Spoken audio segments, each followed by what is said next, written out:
Bienvenidas, bienvenidos a su espacio, La Cuadratura del Círculo. Soy Daniel Gershenson, @alconsumidor en Twitter, soy emprendedor social y me da mucho gusto presentar este primer programa, primero de muchos. Estamos aquí en este medio alternativo tratando de buscar la forma de empoderar a la ciudadanía, de que juntos lo podamos hacer. Es un espacio por y para los ciudadanos.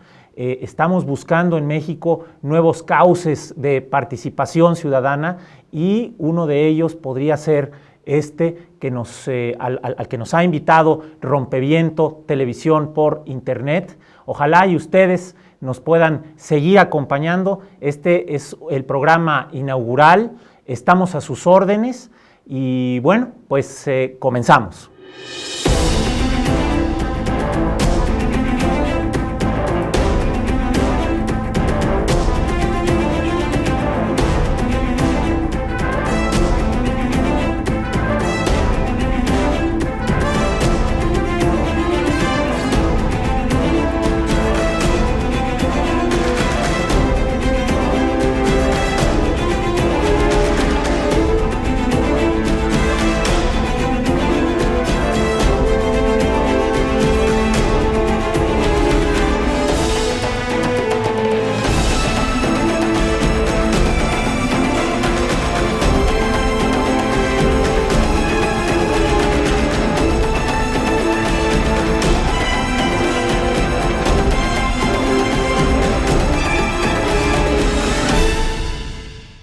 Bienvenidos, soy Daniel Gershenson, esta es La Cuadratura del Círculo en Rompeviento Televisión por Internet.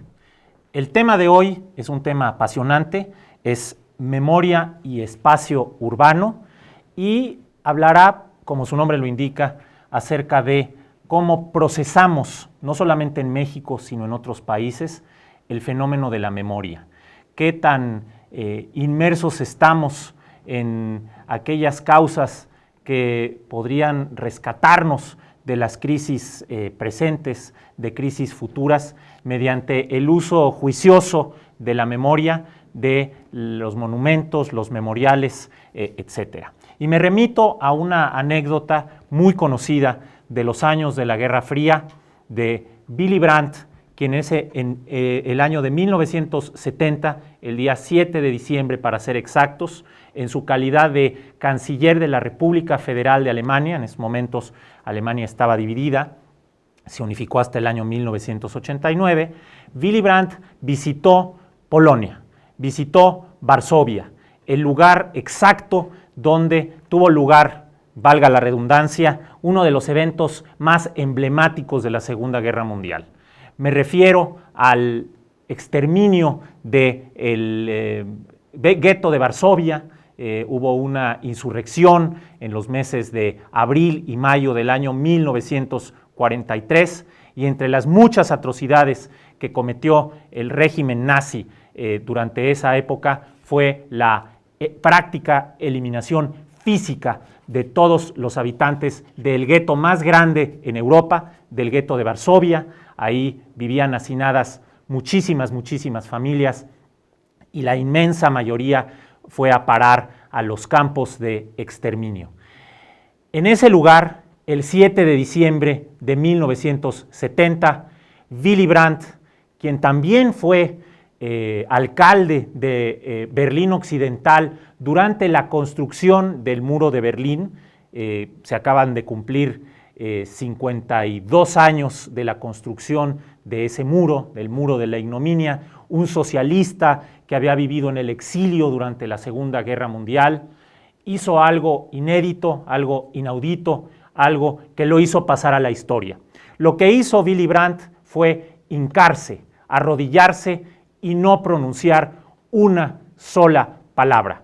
Ese acto sencillo, ese gesto de gran estadista sirvió, entre otros propósitos, para distender las relaciones entre los países del Pacto de Varsovia, los países que se encontraban atrás de la cortina de hierro y los países occidentales. Le ganó los encabezados de todos los periódicos en el mundo y bueno, solidificó la reputación que tenía Willy Brandt.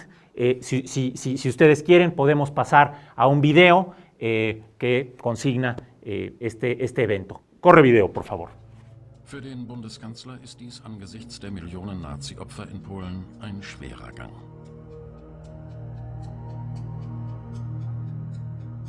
Unerwartet sinkt Brandt während der Zeremonie auf die Knie. Der Kniefall von Warschau.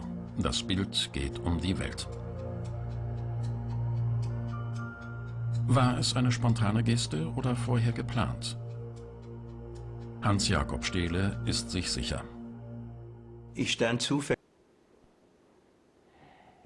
Es un hecho sin precedente que define de alguna manera la identidad alemana de la posguerra. Decía que Willy Brandt fue un veterano de la Guerra Fría. Él vivió en carne propia la construcción del Muro de Berlín, que empezó a construirse un 13 de agosto de 1961. Y este tema, que podría ser una simple anécdota, me parece que va a la esencia de lo que necesitamos nosotros en México. México no podemos comparar la Segunda Guerra Mundial con la guerra pues las distintas guerras que se han emprendido, pero creo que hay una enorme lección que podemos aprender de este simple gesto, del hecho de que haya un memorial en el lugar de los hechos también, allá en Varsovia, un monumento, y que también, por si fuera poco, exista una placa inmortalizando ese momento. Es un momento conmovedor y que define también la administración de Willy Brandt, quien murió hace algunos años. En ese sentido, vamos a abordar este primer programa. Tenemos un invitado de lujo, un joven arquitecto, urbanista, artista, videoasta, que ha hecho de su vida, de su corta vida, un estudio concienzudo, que vivió en Berlín, ya nos platicará sobre este tema en particular, el tema de la memoria y el espacio urbano. Ojalá y puedan ustedes acompañarnos. Esta será la primera de muchas aventuras similares. Este es un espacio ciudadano por y para ustedes. Se llama La Cuadratura del Círculo por Rompeviento, televisión por internet. Les recuerdo que mi nombre es Daniel Gershenson, @alconsumidor en Twitter. Muchísimas gracias. En un momento regresamos.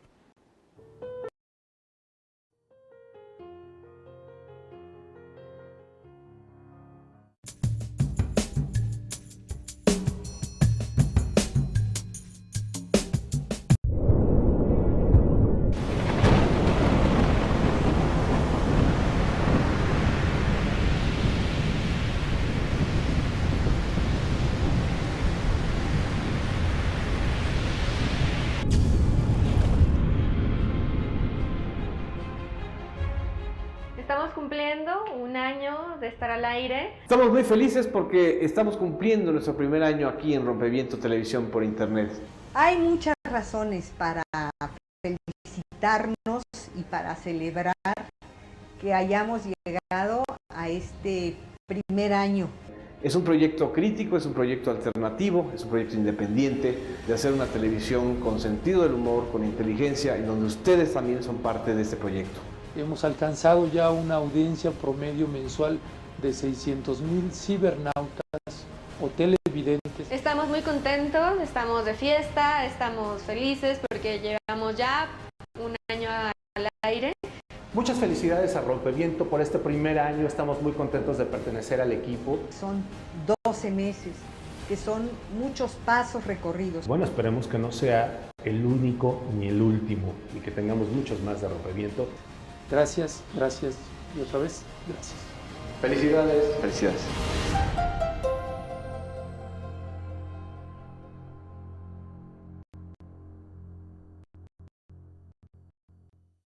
En la ciudad de Salvador, Bahía, Brasil, hay un antiguo cine abandonado, el Cine Roma. En este cine viven 4 niños que se dedican a la prostitución y una niña. Yo soy Alejandro Reyes y los invito a leer mi novela La Reina del Cine Roma, publicada recientemente por la Random House Mondadori, una historia de estos niños que sobreviven en las calles y en las favelas de Salvador Bahía, Brasil.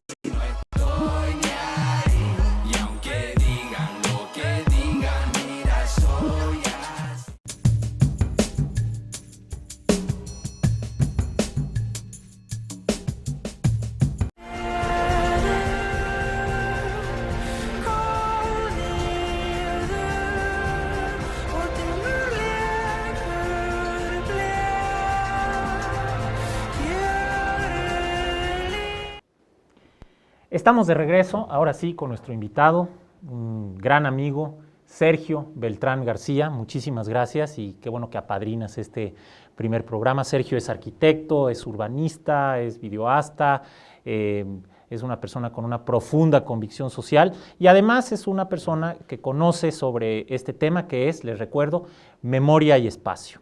Sergio, ¿qué opinión te merece a la luz de lo que hizo Willy Brandt en su momento? ¿Tú crees que en México es factible que podamos tener figuras políticas o situaciones similares a la que se vivió allá en Varsovia en 1970? Sí, no, gracias, Dani. Claro que es factible, es deseable. O sea, lo que hizo Willy Brandt en ese momento fue un gesto de humildad que como crea un distinto respeto, ¿no? O convivencia entre un suceso histórico y un gobierno o una actualidad que la recuerda y la ejercita, no la olvida. Los memoriales no son nuevos, Sergio. Estaba pensando, por ejemplo, en el memorial a las víctimas del Holocausto en Berlín, que tú conoces porque tú viviste algunos años allá. Estamos también pensando en el caso de Hiroshima, que es un caso también emblemático, el memorial que conmemora la batalla de Stalingrado, en fin, el soldado desconocido en muchos países, en Atenas, memoriales que no solamente son y no solamente eso, sino que de alguna manera no conmemoran batallas, sino que se refieren directamente a el genocidio allá en Camboya a manos del Khmer Rojo en Phnom Penh, este memorial con miles de fotos en Tuol Sleng, que fue uno de los sitios en donde pues torturaron a la población de ese país, de Camboya, y me parece que habría que abrevar de todos esos ejemplos. Me parece que valdría la pena que pues pudiéramos nosotros incorporar aquí a los usos y costumbres en México el manejo de sitios como el Memorial de las Torres Gemelas. Ya, bueno, de los memoriales que mencionaste, hay de todo, ¿no? O sea, hay memoriales que son acciones, particularmente como el que dices de Atenas, que es una ceremonia que pasa todos los días a ciertas horas, que conmemora, ¿no? Otros son construidos, unos utilizan materiales mismos o están en los sitios donde ocurrieron los hechos, otros están en otros lados. Particularmente en el caso del World Trade Center o de lo que, de 9/11, pues, de las Torres Gemelas, ahí vemos un memorial que ya es como de otro corte, por distintos motivos. O sea, primero ya sí es un memorial construido en este siglo, en el sitio donde ocurrieron los hechos, y lleva un proceso. Eso es algo que es muy importante, que podemos aprender aquí en México. Se tomaron varios años, hubieron 2 concursos para seleccionar esto, tanto por invitación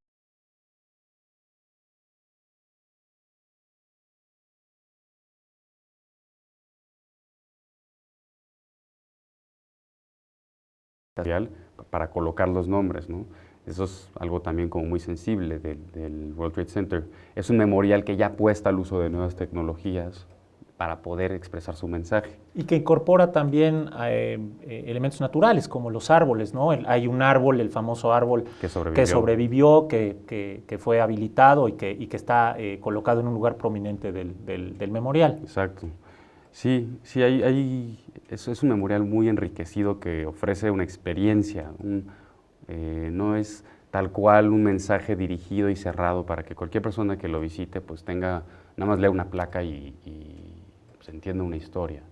Como que se trata más de imaginar, de vivir, de que cada visitante formule su propia lectura y pues posiblemente actúe en base a ello, ¿no? Y estos sitios no están tan, digamos, tan lejanos en el espacio, Sergio. También pienso en Londres 38, este lugar en Santiago, sí, que pues también que incorpora la memoria colectiva de las víctimas del pinochetismo, sí, y que tiene unas placas, también unas placas de metal, pues que conmemora a sus víctimas. ¿Qué nos puedes decir al respecto? Londres 38 es un caso también del cual podemos aprender mucho, sobre todo porque se da en Latinoamérica, en una cultura no tan distinta como la que vivimos en México, y bueno, también es un memorial a las víctimas de una guerra sucia.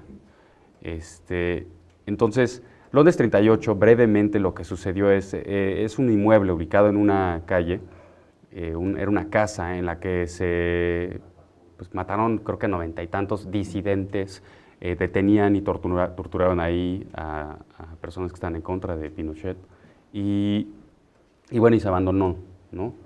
Incluso el gobierno llegó a cambiar el número de Londres 38 por un 40, y así se quedó varios años. Se sabía que ahí había sido el sitio de estos sucesos, y llegó un momento en el que el gobierno pues decidió subastar este espacio, y los familiares de las víctimas empezaron a hacer ruido. La sociedad civil comenzó a clamar el derecho a ese espacio, y se concedió. Y hubo todo también un proceso de evaluar primero qué se va a hacer con esto, después para qué queremos hacer esto, o sea, se va a destinar para solo recordar. No, se decidió que también se va a educar sobre derechos humanos en ese espacio. Y al final, mediante un concurso y una selección de un equipo de diseñadores, arquitectos incluidos, pues se dio lugar el proyecto. Hoy se conforma como sobre la calle, que es adoquinada, vemos estas placas que conmemoran víctimas fatales, pero también el espacio mismo es un centro vivo, ¿no? Funciona como museo y también funciona como un espacio educativo. Y como dato nada más, incluso el número 40 que queda ahí, no se borra, se coloca encima un 38 para que se recuerde, ¿no? Que hubo un intento por borrar esto. Interesante. Sí. Yo, me parece fascinante. Yo creo que habría que tratar de ensayar estas soluciones aquí en México. Creo que tú estás a la vanguardia de esas tentativas, de esos intentos en tu despacho. Y también me gustaría mencionar que no solamente estamos hablando de memoriales en el espacio urbano, sino también memoriales en el tiempo. Me refiero a el Yom HaShoah, que es el día allá en Israel, que conmemora el Holocausto. Ahí el calendario es lunar, muchas veces es en abril o en mayo, no es una fecha fija. Y lo que sucede en ese país, en todas las ciudades, en todos los poblados de ese país, es que a las 10 de la mañana, si mal no recuerdo, a la señal de las alarmas antiaéreas, la población deja pasar 2 minutos sin hacer nada, 2 minutos de silencio para conmemorar este evento. Tenemos un video, me gustaría proyectarlo a ese respecto. Corre video, por favor.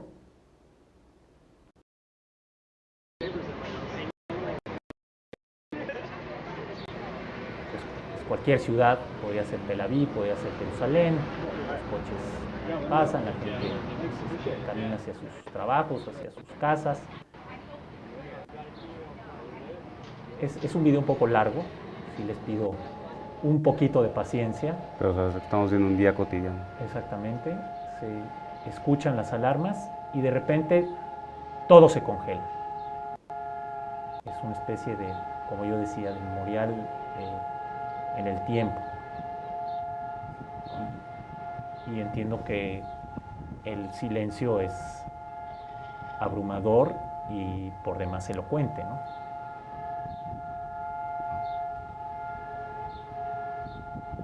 Estamos dejando pasar unos segundos para que se palpe, ¿no? Esta pausa. Es impresionante. Sí. Sí, o sea, este es otro tipo de ejercer memoria. O sea, al final, sí hablamos de memoria y espacio construido o espacio incluso urbanos. Ahí la gente está haciendo de la ciudad, del país entero, un memorial vivo. Y ellos mismos están formando parte activa, orgánica de este memorial. Exactamente. O sea, tal cual se convierte en, por la lectura de, que podría decir un arquitecto, o sea, por unos momentos, unos minutos se convierten ellos mismos en objetos de memoria, o sea, en sujetos, en objetos, ¿no, Sergio? Sí. O sea, lo digo como por esa intención de que entre ellos crean esta tensión espacial que habla de estamos haciendo un gesto, como Willy Brandt, como se hinca, de recordar. Es una especie de arquitectura viva de la memoria. Pero a ver, escuchemos unos segundos más el silencio.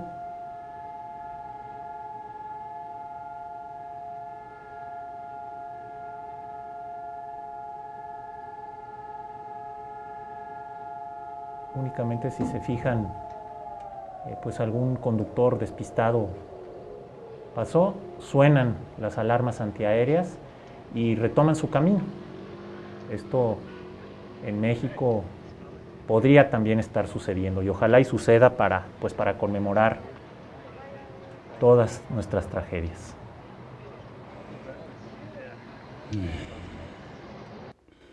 Estamos de regreso en el estudio. Muy bien, pues Sergio, ahora quisiera pasar de lo general, de lo que sucede fuera de nuestras fronteras, a lo que está pasando en México, porque en México, bueno, pues tenemos sobre todo de algún tiempo para ahora, pues ejemplos verdaderamente fallidos. Vamos a platicar sobre eso, si nos lo permite el equipo de producción. En unos momentos regresamos. Por favor, regresen con nosotros. Estamos en la Cuadratura del Círculo. Soy Daniel Gershenson, aquí en Rompeviento, televisión por internet. Muchísimas gracias.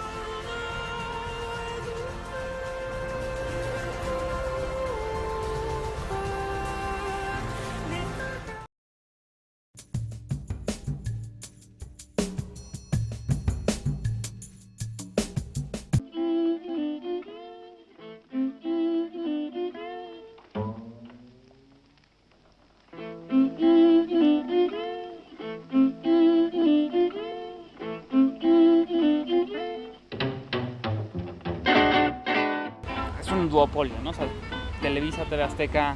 Pura televisión basura. La verdad yo no creo en los medios de comunicación nacionales, la cadena nacional.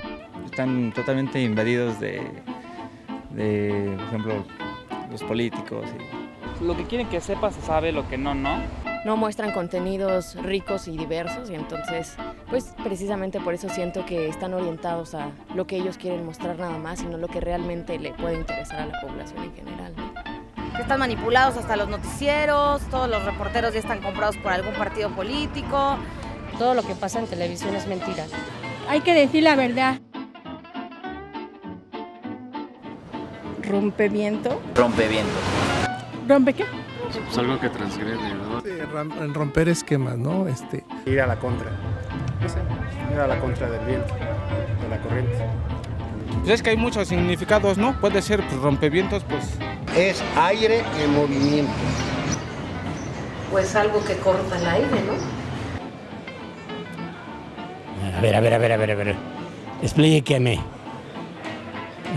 Rompeviento, pues es alguna pared, alguna cosa así, pues ¿qué será?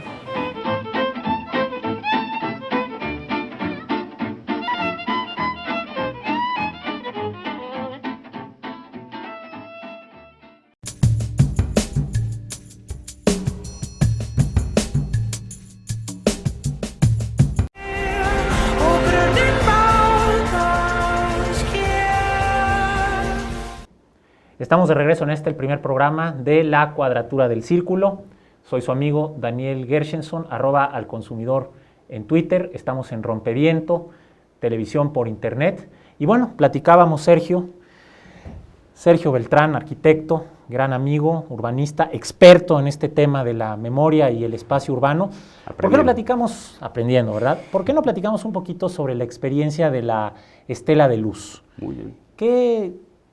¿Qué pasó? ¿Por qué es un proyecto tan controvertido, tan fallido? Más allá de la cuestión del sobreprecio y de la opacidad cuando se asignó el proyecto, iba a ser un arco, tengo entendido que iba a ser un arco del triunfo, acabó siendo una especie de viga, de suavicrema, muy extraña, pero yéndonos más a profundidad, ¿por qué falló ahí la memoria? Bueno, primero, sí que bueno, a veces es necesario hacer un distanciamiento de todo ese asunto de financiamiento y de opacidad del Estela de Luz, ¿no? Entonces, enfoquémonos, ¿no?, en lo que es ese objeto como tal, el espacio en el que está y el mensaje que quiere comunicar. El proyecto del monumento Arco Bicentenario, bueno, tiene más, así es como oficialmente se conocía. Ajá. Fue un proceso en el que el gobierno federal, a través de Conaculta, convocó, fue una invitación cerrada a, si mal no recuerdo, 40 despachos de arquitectos, jóvenes arquitectos, algunos ya consolidados, y se buscaba el crear un símbolo que representara, un símbolo espacial construido que representara lo que es 200 años de ser mexicano. Okay. ¿Qué significa eso? De independencia, pasando por todo, ¿no? Pues hubieron ahí ya una serie de proyectos, hay ciertas páginas de internet donde puedes consultar las opciones que utilizaron, pero al final se decidió por el proyecto del arquitecto César Pérez Becerril, y es el que vemos construido hoy a medias, que es algo muy importante. ¿Por qué, Sergio? ¿Por qué a medias? De hecho, la parte probablemente, a mi juicio, más contundente del proyecto, que no se construyó, era una plaza, un híbrido entre plaza y puente, sobre circuito interior, que conectaba el lugar donde hoy está la Estela de Luz con el resto de Chapultepec. Entonces se recuperaba mucho espacio urbano. ¿Te refieres al hemiciclo, a los niños héroes? Ajá, que ampliaba ese paso, lo que conocemos como el Puente de los Leones. Correcto. Ampliaba eso para que se convirtiera, digamos, el proyecto contemplaba crear un espacio urbano, un espacio de expresión o pues, libre. ¿Y qué faltó? ¿Por qué no terminó de construirse en esos términos? Visión por parte de las autoridades, voluntad política, y obviamente sabemos que presupuesto no faltó porque conocemos ese lado, ¿no? Lo que se buscó, y esa es la falla que yo hoy leo en Estela de Luz, y es la razón por la cual activamente decidí estudiar la memoria a profundidad, es que vemos un símbolo que tiene una característica de tabula rasa, llamémoslo así. Empezar desde cero. Empezar desde cero, y es como es algo que también nos está afectando mucho, como que vemos cómo en los objetos de arquitectura estamos dejando a un lado la simbología. No estoy diciendo que se debió de haber construido un Ángel de la Independencia versión 2 y actualizada, porque hoy ya entendemos los mensajes de una manera distinta. Y las circunstancias históricas son distintas. Completamente, la técnica también de construcción, pero simple y sencillamente, cuando alguien se postra frente a la Estela de Luz y se le pide que le dé una lectura sin saber qué es, lo último que se te va a ocurrir es que es un símbolo de 200 años de independencia, o sea, un hecho contundente para un pueblo. Podrá interpretarse como un objeto plástico, una instalación o algo, y ahí tendrá sus virtudes. Pero la memoria... O sus defectos. Que son muchos, pero bueno, eso es cuestión aparte. Podemos platicarlo. Sí, claro. Pero bueno. Ajá. Pero al final del día, la Estela de Luz es un monumento a la historia y no está comunicando su historia. Entonces, tal cual como un arquitecto que diseña una escuela que no educa o un hospital que no sana, no funciona. O sea, puede tener muchos otros usos, pero como monumento al Bicentenario, ahí hay una bronca. Es un fracaso rotundo. Pasemos a otro lugar. Van a ser algunos ejemplos que creo que son ejemplos emblemáticos en México para que pues veamos cuáles son estas limitaciones y tratemos de trascenderlas. Sí. Tú conoces la Plaza Tlaxcuaque. Claro.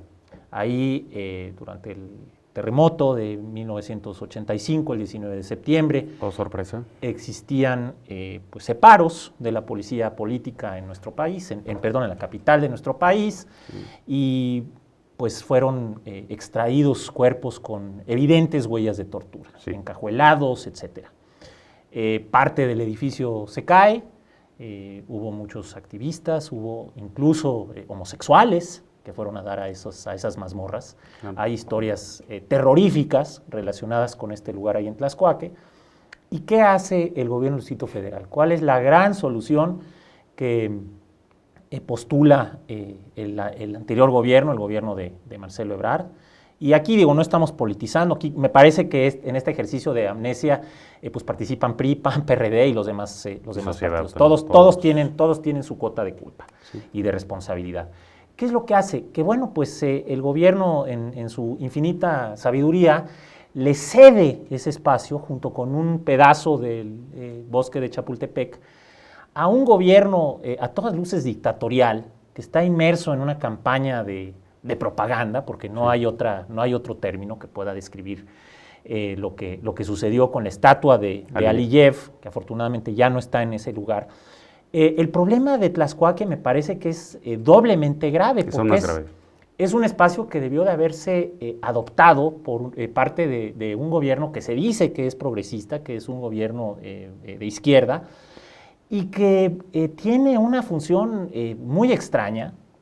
Si tú vas, bueno, hay una estatua digna del realismo socialista, acusando al pueblo armenio, que además me parece de un pésimo gusto y una exactitud histórica descomunal, acusando al pueblo que sufrió el primer genocidio del siglo XX, que es el pueblo armenio, a manos del Imperio Otomano, acusándonos de genocidas, Sergio, con placas, con estatuas, y bueno, para acabarla de amolar, ahí se instala un árbol de la Coca-Cola, digo, no es un comercial, pero ya dentro de la administración de Miguel Ángel Mancera, pues la autoridad la utiliza un poco, le da un uso un tanto cuanto circense, ¿no? Dándose baños de pueblo, colocando un árbol que nunca se debió haber colocado en un sitio que amerita un memorial, pero a las víctimas de la represión policíaca en el Distrito Federal y en México. ¿No es así? Sí, sí. O sea, Tlaxcuaque es un caso perfecto de cómo estamos tratando la memoria frente al espacio,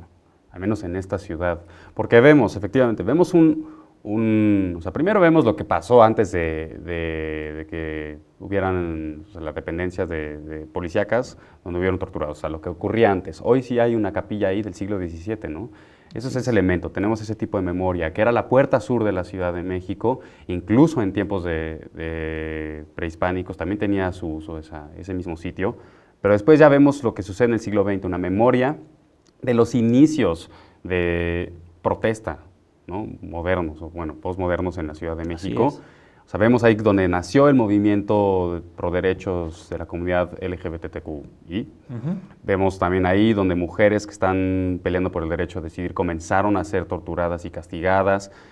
Incluso es el primer sitio que visitan los 16 delegados en el 97 cuando toma protesta Cuauhtémoc Cárdenas como jefe de gobierno. Es decir, cuando llega la democracia a la Ciudad de México en un tenor. Y la democracia progresista, la democracia, porque muchas de las personas que fueron torturadas, que fueron incluso muertas, que vivieron esos tiempos, eran activistas de izquierda. Y hasta cierto punto, ellos son los que, o sea, en esas primeras horas, los 16 delegados fueron a la Plaza de Tlaxcuaque a rendir una especie de homenaje. Y bueno, vemos en los últimos años cómo un interés político, económico, cortoplacista totalmente, también con una visión miope, pues secuestra como toda esa memoria y la borra, haciendo de Tlaxcuaque una plaza pública sin identidad, algo así como una especie de emulación de lo que pasó en el Monumento a la Revolución en la Plaza de la República, porque incluso hay hasta fuentes, y se borra todo. Que no estamos, yo te aclaro, Sergio, no te quiero interrumpir, nadie está en contra de la rehabilitación de los espacios públicos, no, pero me parece que el sesgo que le dieron a estos sitios es totalmente equivocado. Es que es a lo que voy. En vez de tomar esa oportunidad de reconfiguración de ese espacio urbano, con un eje de memoria, de vamos a hablar de la memoria, sí, vamos a crear un espacio público, pero no olvidemos qué pasó aquí. Para darle la torre, colocan una memoria, bueno, de lo de Joyalil, lo de la Además matanza. es una memoria falsa. Es una memoria falsa, ajena y completamente desvinculada, o sea, desde la perspectiva de diseñador, desvinculada del espacio público. Y propagandística y mañosa, y esta oportunidad que le da a nuestros, en este caso al jefe de gobierno en turno, de poder cortar el listón e inaugurar, pues en un sitio que... perdona la expresión, pero me parece que es un sitio sagrado. Hay que hacer algo en Tlaxcuaque y definitivamente no aprovecharlo solo para poner pues el tradicional objeto de Navidad de una compañía de refrescos, ¿no? O sea, es un insulto, pienso yo, y Tlaxcuaque es una gran oportunidad es una tierra súper fértil para poder ver qué podría ser un memorial vivo para la gente que nos recuerde. O sea, este lugar, aquí fue donde comenzamos a obtener ciertos derechos. Sentar un precedente. ¿Por qué no cerramos este segmento platicando un poco sobre el memorial del Campo Marte, Sergio? Ahí tuviste algo que ver. ¿Por qué no nos platicas cuál fue tu experiencia? Campo Marte.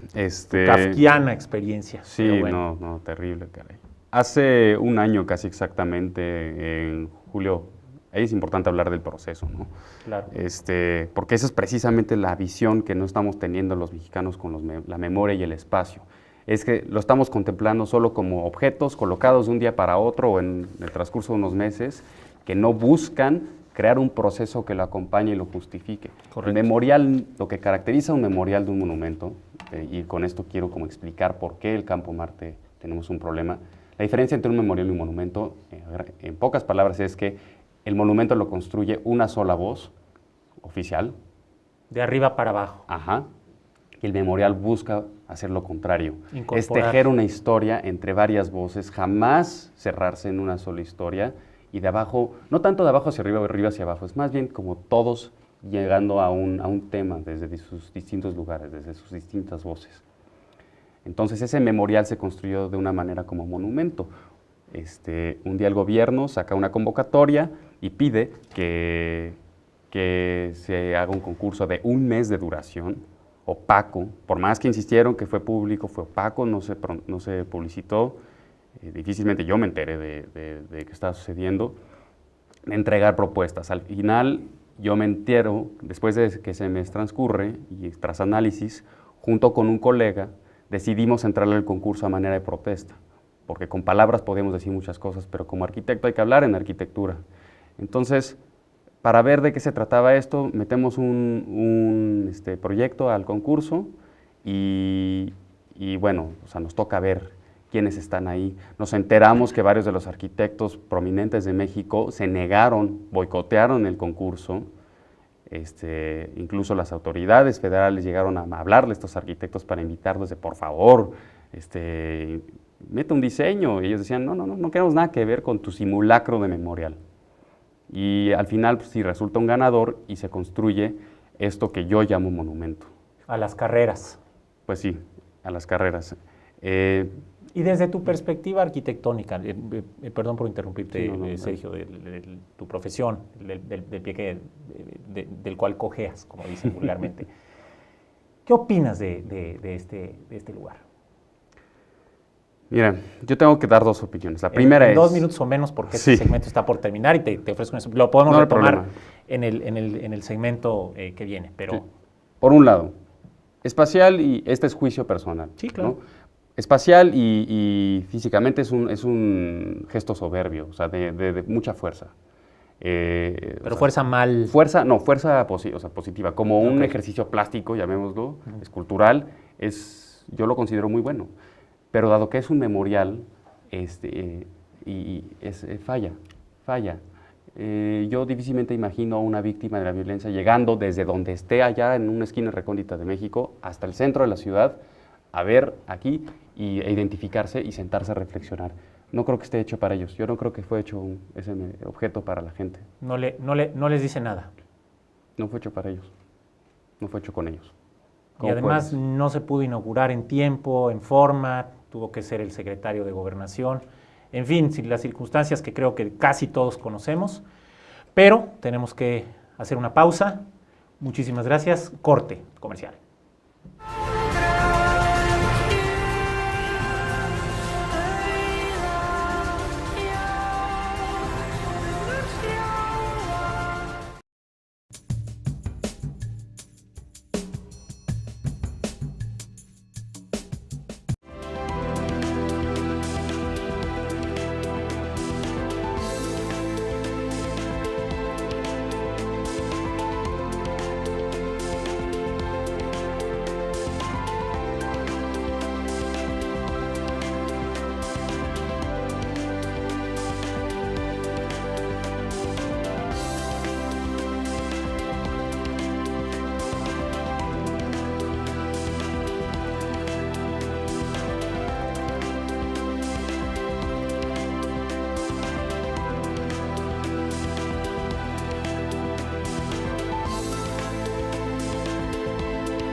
Sabemos que están allá afuera. Podemos sentirlos. Sabemos que allá arriba tienen miedo a que la gente se informe. Temen al cambio. No conocemos el futuro. No hemos venido a decirles cómo acabará esto. Hemos venido a decirles cómo va a comenzar. Cuando termine esta señal, podremos ver lo que allá arriba han callado. Les mostraremos un medio sin nexos con los poderes fácticos. Un medio de comunicación crítico e independiente. ¿A dónde vamos? Es una elección que podemos construir juntos.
Estamos de regreso. Gracias por estar aquí con nosotros. Este es La Cuadratura del Círculo, Rompeviento Televisión por Internet. Una disculpa, pero este es el primer programa. Nos estamos estrenando. Y bueno, nuestro padrino es un gran amigo, Sergio Beltrán. Estábamos platicando con él, seguimos platicando sobre este tema que es el tema de la memoria y el espacio urbano. Cómo funciona en otros países, cómo podría pues rescatarnos aquí de alguna manera, por mencionarlo de alguna manera, en México. Y yo quisiera remitirme a un quizá no venga mucho al caso, pero vamos a tocar tres puntos muy específicos. Y lo primero que se me ocurre es que en México esa conseja de que el sueño en la razón produce monstruos, ¿no? El grabado famosísimo de Francisco de Goya y Lucientes, pues se aplica a nuestra vida diaria, ¿no? Sí. Creo que han pasado cosas, han sucedido cosas, espero y confío en que no sigan sucediendo, lo suficientemente graves, Sergio, como para que se justifiquen este tipo de construcciones que, como tú bien decías, no son monumentos, no son estatuas, no son estas estructuras decretadas desde arriba, ¿no? Algo a lo que estamos muy acostumbrados nosotros que venimos saliendo de un sistema autoritario, unívoco, y para eso me gustaría compartirles el video para iniciar la plática propiamente dicha, el video del documental Guardería ABC, dirigido por Pedro Ultreras. Corre video.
Cuando el país tocó fondo, Sergio, la tragedia de la guardería Beset, 25 niñas, 24 niños.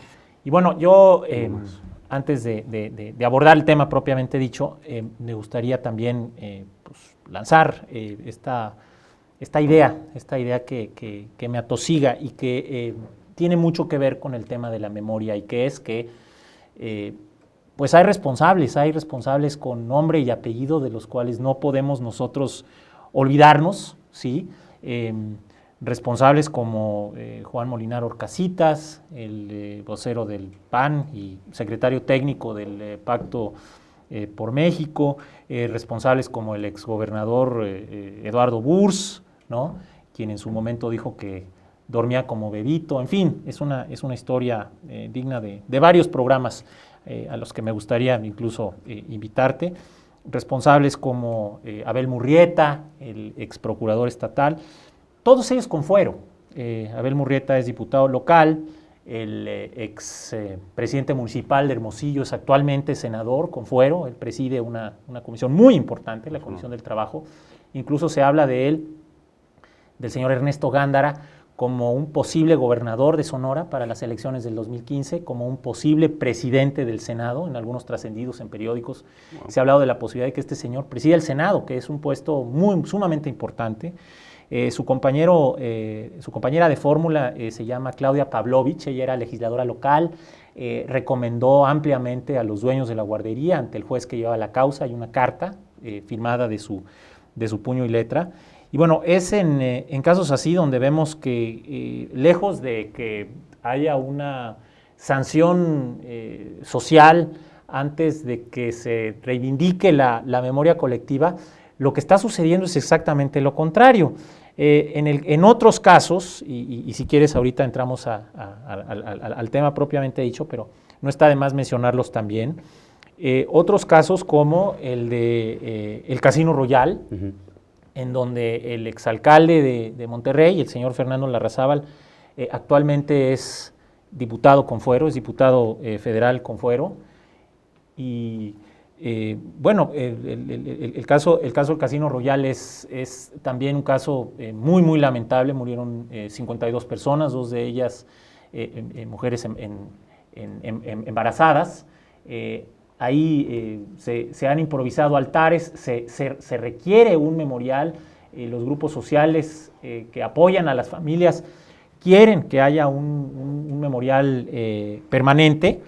Y bueno, tenemos también un caso igualmente emblemático, este es el más antiguo, es de hace 5 años, el caso de Nuzibain, claro, en donde tenemos nosotros alguna participación.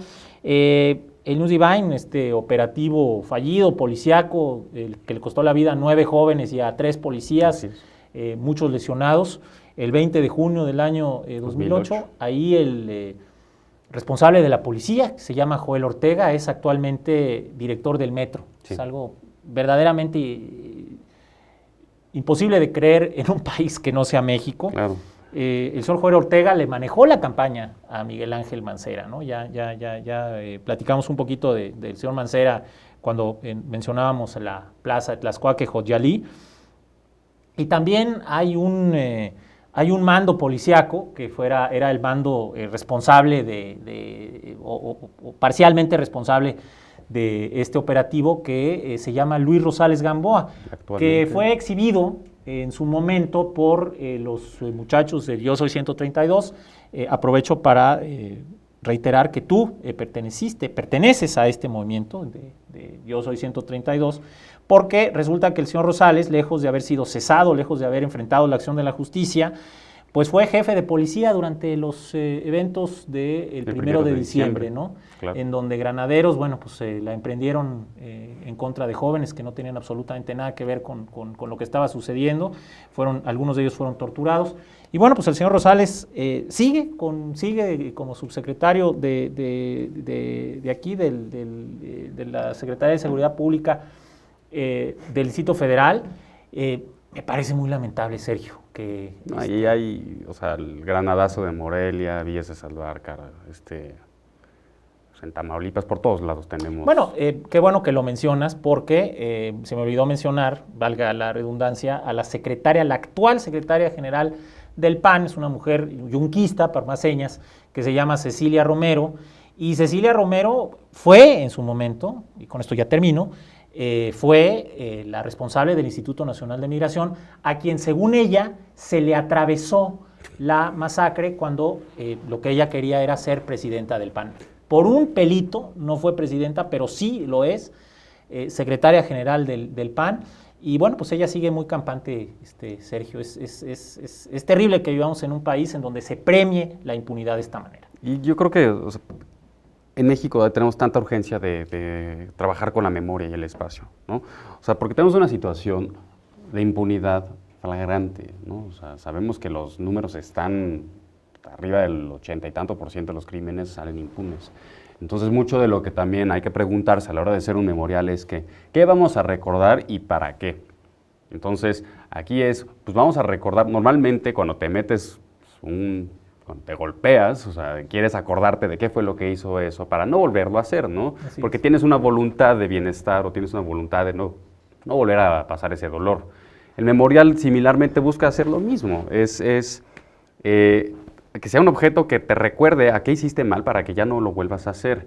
Y aquí en México, frente a esta situación de impunidad, o sea, es mandar ese mensaje, se busca al menos, personalmente queremos dar ese mensaje de no vamos a olvidar porque la pasamos mal, o sea, hemos sufrido bastante, hemos tenido demasiados desaparecidos, miles, demasiados muertos, miles.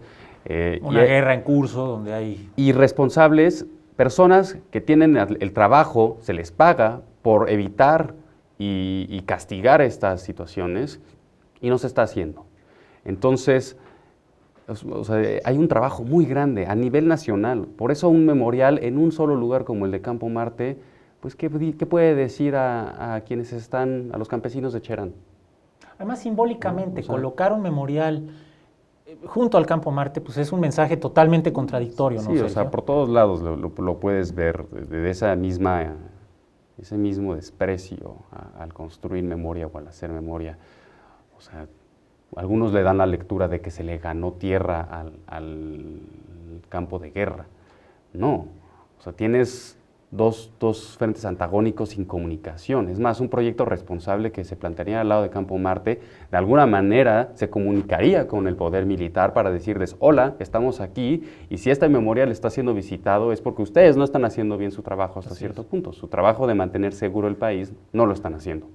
Quisiera aclarar una cosa, tanto en el caso de Casino Royal, como en el caso de la Guardería ABC, como en el caso del News Divine, se están trabajando proyectos serios, ¿no? Proyectos impulsados principalmente por los principales afectadas. Sí. Y bueno, yo creo que eso pues salvaría un poco este mal uso que se ha venido haciendo de la memorialización, el honor a las víctimas, y que, digámoslo con todas sus letras, Sergio, lo ha utilizado muy mal el gobierno, con usos muy digamos, muy perversos. De propaganda también. Y mira, Dani, perdón que te interrumpa, pero... Por favor. También, o sea, ya profesionalmente tengo una preocupación con cómo se van a llevar a cabo estos procesos de diseño de los memoriales pues que se requieren, ¿no? O sea, de los casos que hemos mencionado. Porque no olvidemos que hemos pasado por tragedias ya en México, sí. 68, el Halconazo, el 85, y... O sea, hemos visto los memoriales, por ejemplo, del 68, ¿no?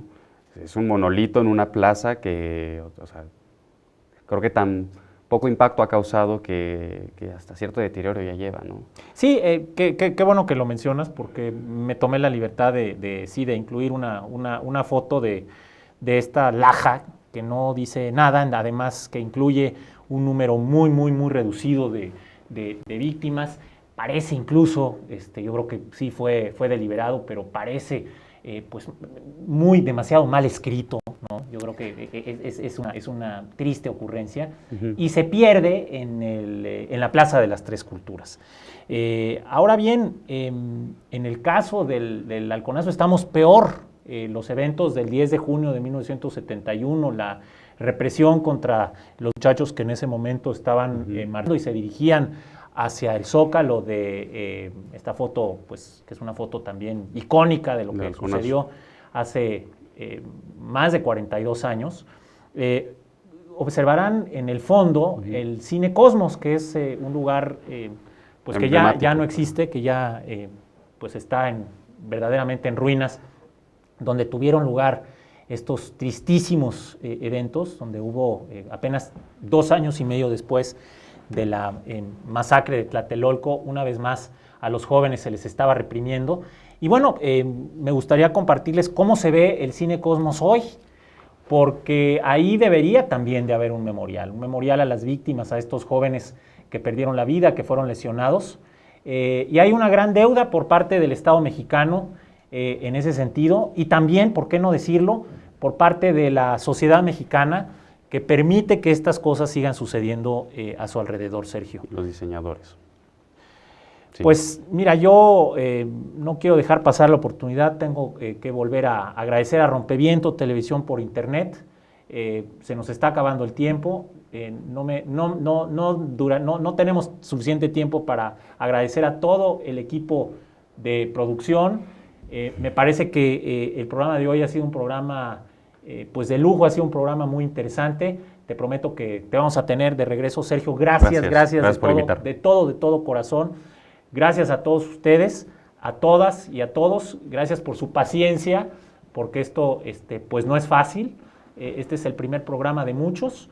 Les sugiero que se queden con UACM, La Mirada y la Palabra, con nuestros amigos Aleida Gaspar y Javier Marmolejo. Este es un espacio, como lo dije al principio, por y para ustedes. Ojalá y nos sigan acompañando. Yo estoy seguro que eso se va a hacer realidad. Y bueno, pues no me queda nada más que despedirme. Han sido muy amables aquí en Rompeviento Televisión por Internet, pero bueno, el tiempo es implacable. Nos vemos para la próxima. No le cambie. Muchísimas gracias. Gracias.